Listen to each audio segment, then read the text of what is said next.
Jesus abriu um caminho que havia sido fechado pelo pecado, que era inacessível para a criação. Jesus abriu um caminho de volta ao coração do Pai. Por que a gente está de pé? Porque Jesus morreu no nosso lugar. Porque a gente pode sonhar com o futuro? Porque Jesus morreu no nosso lugar.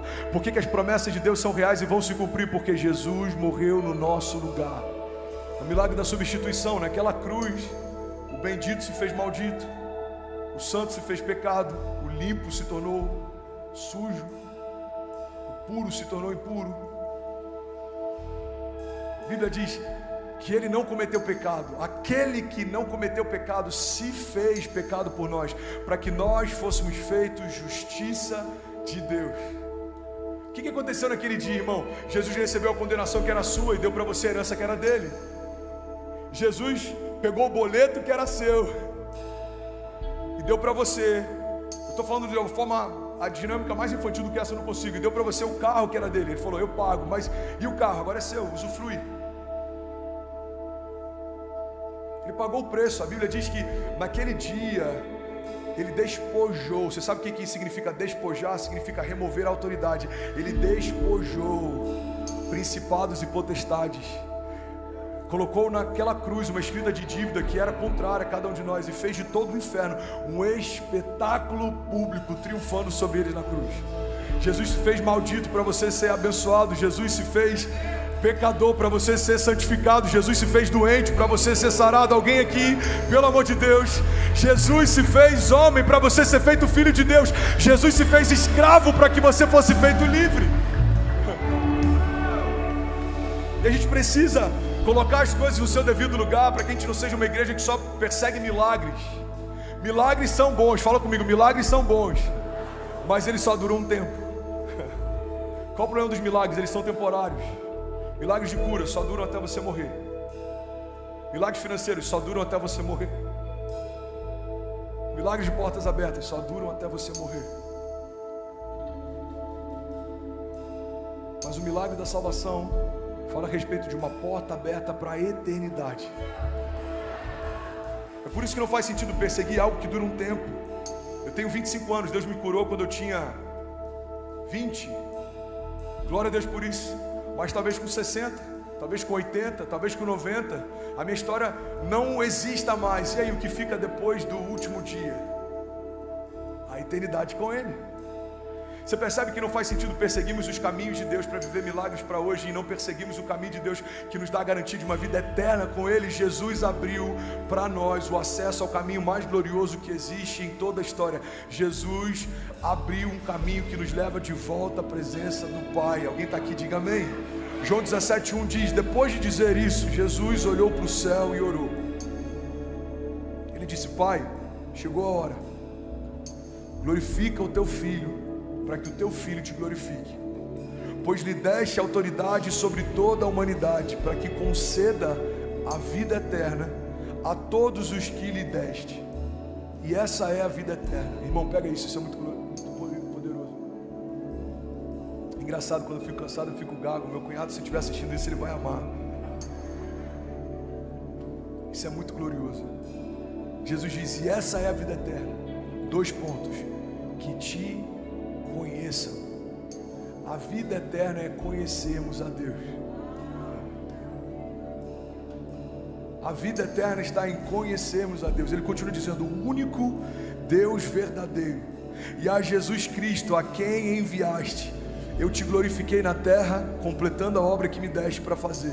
E agora, Pai, glorifica-me junto a ti, com a glória que eu tinha contigo antes que o mundo existisse. Alguém pode dizer glória a Deus por isso? O caminho mais glorioso que Deus pode abrir não é o caminho da casa própria. Isso é muito pobre diante do Deus da eternidade. Que tipo de expectativa é essa que a gente tem? Que Deus vai só nos abençoar com algo material? A casa própria passa, irmão. O caminho que Jesus abriu para nós é muito mais poderoso que o caminho da cura, porque o seu corpo físico dura um tempo, mas a glória de Deus quer levar você para um lugar de eternidade. Pedro entendeu isso. Jesus está no Sermão do Monte, ele está dizendo coisas duras a respeito do reino. O reino de Deus é isso, o reino de Deus é aquilo, o reino de Deus é isso, o reino de Deus é aquilo. E a multidão começa a se dispersar. Você sabe por quê? Olha para mim. Porque milagres momentâneos ajuntam multidões, mas princípios do reino selecionam ela. Tem muita gente que gosta de ver a pirofagia dos milagres de Deus, mas nem todo mundo quer caminhar com ele. Jesus multiplica pães, todo mundo, uau. Jesus cura leprosos, uau. Jesus cura cegos, uau. Agora Jesus começa a falar, eu vou ensinar sobre os princípios do meu reino. Putz, eu vou voltar amanhã. Achei que ia ter mais milagre, agora vai começar a vir. Falando sobre coisas que eu preciso abrir mão. A Bíblia diz que a multidão começa a se dispersar. E os discípulos começam a ficar desesperados, porque o algoritmo agora bugou. Começaram a ver a multidão diminuir. Senhor, peraí irmão, peraí que eu estou ensinando. Senhor, peraí, deixa eu só te falar uma coisa importante. Fala, o que foi? A multidão está indo embora. O discurso é muito duro, não há quem possa ouvir. E a Bíblia diz que Jesus vira para ele e fala, por acaso vocês não querem ir com eles também? E a resposta de Pedro é a base da mensagem dessa noite. Pedro diz, Senhor, para onde iremos nós, se só Tu tens as palavras de vida eterna? Você pode levantar as suas mãos, declarar isso, diga, Pai, para onde iremos nós, se só Tu tens as palavras de vida eterna? A chave mais poderosa que Deus entregou para a igreja é podermos liberar palavras que geram vida ao juízo. Quem me conhece sabe, quando eu estou naquele palco ali do lado, antes de pregar, irmão, não vem falar nada comigo, nada é mais importante do que vai acontecer. Pastor, tem que dar, não, agora não, por favor. Eu vou subir para pregar. Pastor, tem que ver, não, agora não.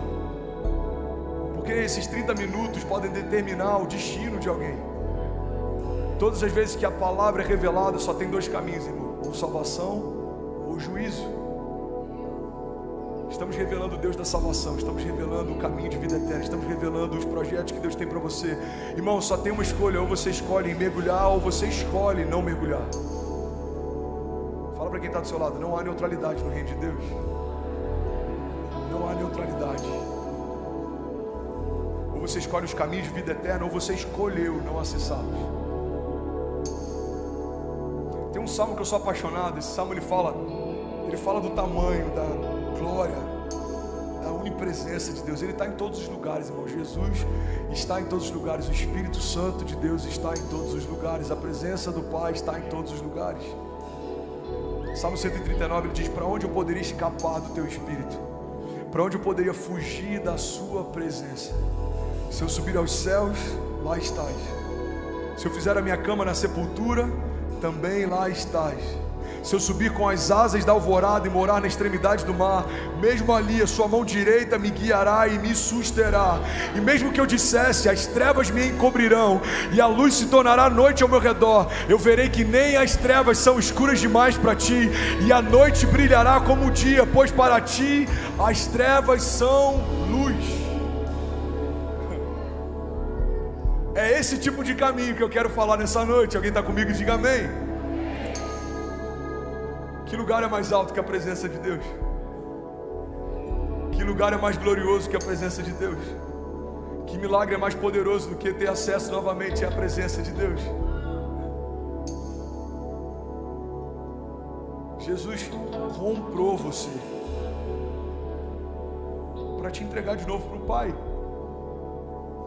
Era o único filho, a Bíblia diz que ele era o unigênito de Deus, e depois que ele ressuscita, se torna o primogênito, primeiro de muitos irmãos. O único filho de Deus se fez homem para que todos os homens pudessem ser feitos filhos de Deus. É isso que eu amo na redenção. A redenção ela é tão poderosa. A redenção fala a respeito de Deus ter aceitado a ideia de sentir a dor da perda de um filho, para que você não sentisse mais a dor da ausência de um pai. Para suprir a nossa orfandade, Ele preferiu sentir a dor da perda de um filho. Irmão, que amor é esse? Que apagou o meu passado e quer me dar um futuro. Que amor é esse? Que me viu quando ninguém viu, que me chamou quando nem um ventre da minha mãe existia. Que amor é esse? Que tem palavras liberadas sobre mim, mesmo quando eu erro. Ele diz: ei filho, eu continuo te amando. Não é sobre a sua performance de hoje, é sobre a performance final do meu filho. Ele já pagou o preço. Não há condenação para aqueles que estão em Cristo Jesus. Que amor é esse, irmão? pega homens simples como eu e você, e dá pra gente um chamado glorioso, falarmos em nome de Deus, orarmos em nome de Deus, profetizarmos em nome de Deus. Jesus disse: eu dou para vocês a chave do reino. O que ligarem na terra terá sido ligado nos céus, o que desligarem na terra terá sido desligado nos céus. E aí, tudo bem? Você acabou